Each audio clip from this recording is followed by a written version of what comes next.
Hello，大家好，歡迎返嚟聽書有相，我係滅書。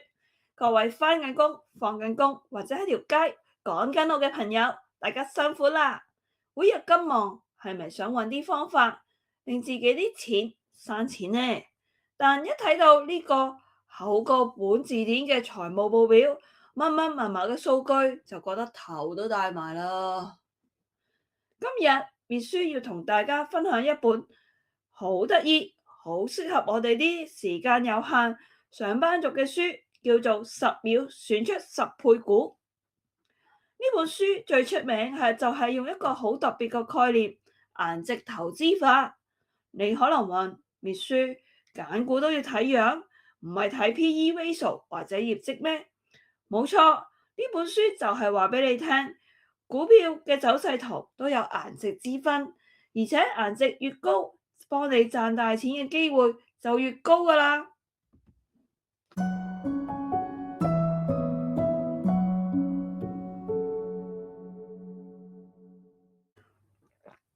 首先，我哋要了解一下股票點解會喐。呢本書主要係講美股市場，美股同港股或者其他市場都會有啲唔同，但佢哋趨勢一旦形成，往往就會行得好遠好耐。書入邊提到一個好重要嘅概念，叫做價格動能。簡單啲嚟講，你可以想象下一架行緊嘅高鐵，一架高鐵由靜止到加速到時速300公里，需要好大嘅能量。但一旦見到佢行得咁快，佢就好似有股好強嘅慣性，會繼續向前衝，好難停低。股票都係一樣嘅喎，當一隻股票開始上升，而且升勢好順暢嘅時候，代表市場上會有好強嘅共識，投資者見到佢升就驚死買唔切，咁跟住入市。呢種能量就係推動股價越升越高，所以美股市場係一個非常講求強者恒強嘅地方。喺投資世界入邊，通常都分為兩大門派：價值投資策略呢一派就好似超市揾就快過期或者大減價嘅貨品，佢哋會去研究公司嘅價值幾錢。如果股票平過價值，佢就會等佢買入，等佢回升。但係問題好多時平嘢未必好嘢，又或者平完再平，你要等佢好耐先升。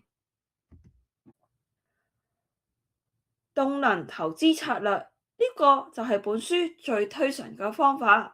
佢哋唔係揾平貨，而係揾名牌爆款，邊隻股票升得最勁、最受歡迎，就係買邊一隻，因為佢哋相信貴完仲可以仲貴。滅書就覺得，對於我哋用碎片時間學習嘅上班族嚟講，動能投資法其實更加直觀。因為我哋冇時間每日去研究公司工廠喺邊，CEO 尋晚食咗啲乜，我哋最直接見到嘅就係股價。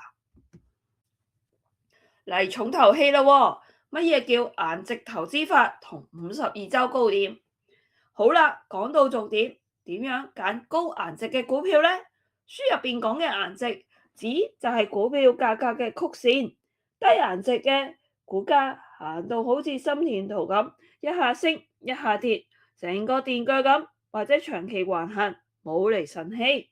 高顏值嘅股票價格就好似一條優美嘅弧線，由左上角下慢慢穩步上升向右上角。呢種圖形代表買家嘅力量好平均、好堅定，冇乜大震盪。點解顏值咁重要？因為顏值高，代表呢隻股票冇乜負面消息，大家買得好安心。書入邊特別強調一個關鍵指標：52周高點。